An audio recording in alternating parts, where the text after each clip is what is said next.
Hello everyone. In this video, I will show how to make rule. Rule is a pointer which rotates on the reed. It is used to locate positions of celestial objects on the reed with respect to the plate and relating them to the time scale marked on the edge of the matter. The rule is marked with the declination.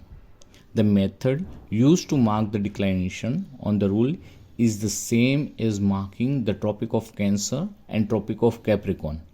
Refer to the video on climate circles. Declination on the rule are marked at an interval of 1 degree.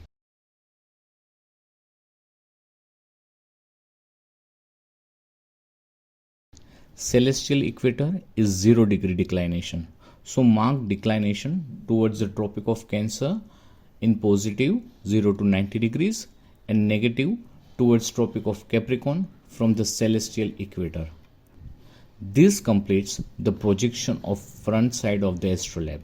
In the next video, I will show how to make unequal hours on the back side of the astrolabe.